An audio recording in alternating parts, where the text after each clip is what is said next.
दोस्तों, मैं डॉक्टर विनीता पांडे एक बार फिर आपके सामने उपस्थित हूँ।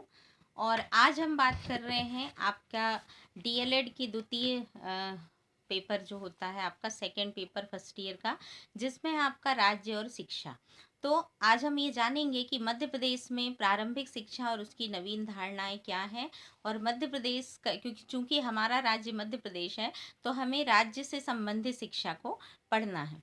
तो आज हम देखते हैं कि मध्य प्रदेश जो है वहाँ पर किस प्रकार की शिक्षा की अवधारणा की बात की जाती है। तो अगर हम देखते हैं तो हम ये पाते हैं कि शिक्षा क्या है, ये सभी आप जानते हैं कि शिक्षा मनुष्य को के व्यक्तित्व का विकास करती है और सर्वांगीण विकास में सहायक होती है और वो उसको एक उत्तम नागरिक बनाती है। अब अगर हम देखें राज्य और शिक्षा के बारे में, तो मध्य प्रदेश जो है वो बहुत बड़ा राज्य है। और यहाँ पर औपचारिक शिक्षा, अनौपचारिक शिक्षा और औपचारिकेतर शिक्षा, ये 3 प्रकार की शिक्षाएं मुख्य रूप से दी जाती हैं। तो औपचारिक शिक्षा वो होती है जो विचार पूर्वक और जानबूझ कर दी जाती है। औपचारिक या नियमित शिक्षा ऐसी शिक्षा होती है जिसमें बालक को इस बात का ज्ञान होता है कि उसे शिक्षा दी जा रही है। ऐसी शिक्षा की पहले से योजना बना ली जाती है कि आपका पाठ्यक्रम निर्धारित किया जाता है कि किस कक्षा से किस कक्षा तक का जो पाठ्यक्रम है वो क्या होगा। और इसमें आपको पुस्तकालय की सुविधा, पुस्तकें, सब तरह की चीज़ें दी जाती हैं। दूसरी और ऐसी शिक्षा देने का प्रमुख स्थान जो होता है वो विद्यालय होता है। दूसरी शिक्षा की व्यवस्था जो है मध्य प्रदेश में, वो है आपकी अनौपचारिक शिक्षा, जिसको हम इनफॉर्मल एजुकेशन कहते हैं। तो ये भारतीय विचारधारा के अनुसार शिक्षा बालक के जन्म से शुरू होती है और मृत्यु अवस्था तक रहती है। तो ये गत्यात्मक एक क्रिया होती है जो हमेशा होती है। तो ऐसी शिक्षा बालक को अनायास और आकस्मिक रूप से प्राप्त होती जाती है। ये शिक्षा जीवन पर्यंत चलती है। अगर हम देखते हैं तो आपका घर है, आपका मित्र मंडली है, खेल का मैदान है, इस तरह से बहुत सारी ऐसी जगहें होती हैं जहाँ पर बालक जो है वो प्रत्येक चीज़ से सीखता है। जैसे माता पिता, भाई बहन, मित्र, पड़ोस, है ना, इस तरह से वो किसी न किसी प्रकार से शिक्षा प्राप्त करता है, प्रकृति से सीखता है। तो वो ऐसी शिक्षा का अनुकरण करता जाता है।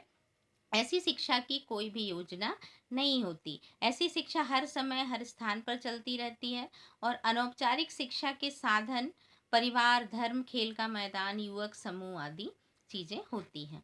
तो ये आपकी दूसरी प्रकार की शिक्षा। तीसरी है आपकी औपचारिकेतर शिक्षा, जिसको नॉन फॉर्मल एजुकेशन कहते हैं। कोई भी शिक्षा शैक्षणिक क्रियाकलाप जो स्थापित औपचारिक शिक्षा पद्धति के क्षेत्र से बाहर होता है। समुदाय को अल्पकालीन शिक्षक की आवश्यकता होता है और थोड़े थोड़े समय की शैक्षिक व्यवस्थाओं को ये पूरा करता है, या किसी व्यापक क्रियाकलाप का अंग होता है, तो वो आपकी औपचारिकेतर शिक्षा कहलाती है। जैसे अगर हम देखें तो शाला में कभी ना प्रवेश पाने वाले 6 से 14 वर्ष की बालकों को प्राथमिक शिक्षा में यहाँ शामिल किया गया है मध्य प्रदेश में। और ऐसे बच्चों को भी शामिल किया गया है जो बाल श्रम में लिप्त थे और कहीं ना कहीं काम करते थे। कम से कम 1 वर्ष पूर्व प्राथमिक शाला छोड़ने वाले और शाला त्यागी बच्चों को भी इसमें शामिल किया गया है। और ऐसे छात्रों को के जीवन में कोई बाधा ना हो, इसके लिए उन्हें मध्याह्न भोजन की भी व्यवस्था की गई है।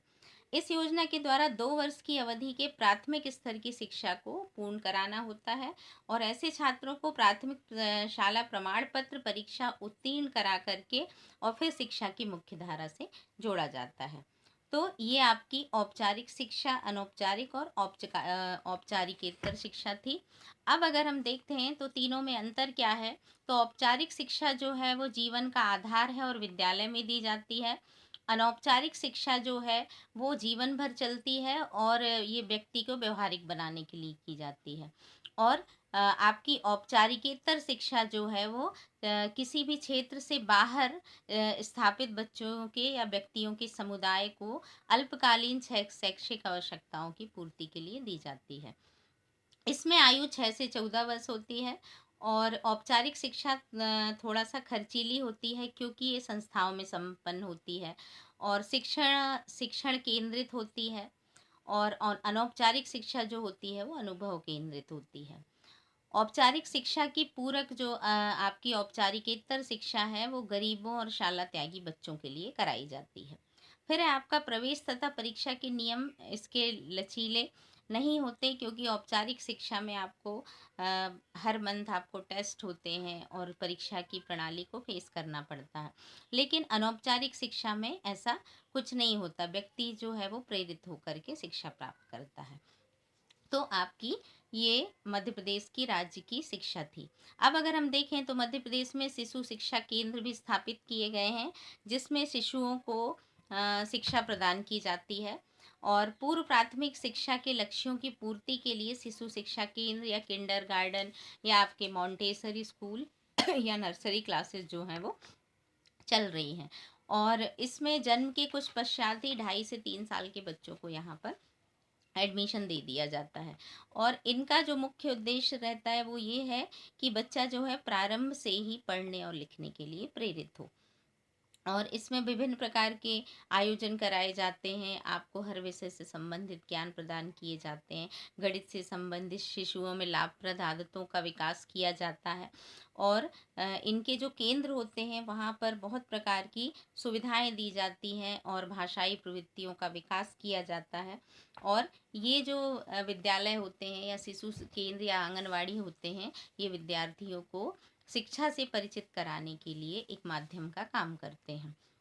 फिर अगर हम देखते हैं तो मध्य प्रदेश में शिक्षा गारंटी योजना भी चलाई जा रही है, जिसमें आपको शिक्षा से संबंधित जो भी उनकी आवश्यकताएं हैं उसको पूरा करते हैं और बुनियादी शिक्षा प्राप्त करने का अधिकार प्रत्येक व्यक्ति को दिया गया है। इसमें 25 बच्चे एक कक्षा में उपस्थित होते हैं और ये योजना ऐसी जगहों पे चलाई जाती है जहाँ पर बच्चे 6 से 11 साल के रहते हैं और वो या तो विद्यालय को छोड़ देते हैं या आदिवासी क्षेत्रों में निवास करते हैं। तो ऐसे लोगों को शिक्षा के लिए मध्य प्रदेश सरकार ने शिक्षा गारंटी योजना चलाई है। इसमें अनुसूचित जाति जनजाति के लोग, मजदूर के, पिछड़े वर्ग के लोग जो हैं वो शिक्षा प्राप्त करते हैं। तो आशा है कि आपको मध्य प्रदेश की शिक्षा के बारे में समझ में आया होगा। इसके अतिरिक्त वैकल्पिक शिक्षा और विद्यालय की भी व्यवस्था की गई है, जो संविधान की धारा 45 के अंतर्गत की गई है। और ऐसे लोग जो स्कूल छोड़ चुके हैं उनमें स्कूलों में फिर से नामांकन कराने का अभियान चलाया जाता है। और मॉन्टेसरी शिक्षा पद्धति भी है। शारीरिक दंड निषेध कर दिया गया है मध्य प्रदेश की शिक्षा में, कि आप विद्यार्थियों को मार नहीं सकते, दंड नहीं दे सकते हैं। और बोर्ड की परीक्षाओं को कक्षा 8वीं तक वो बंद कर दिया गया है।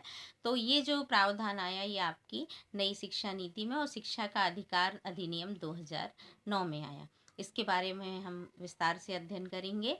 आशा है कि आपको मध्य प्रदेश की शिक्षा, राज्य और शिक्षा का ज्ञान हो गया होगा। धन्यवाद।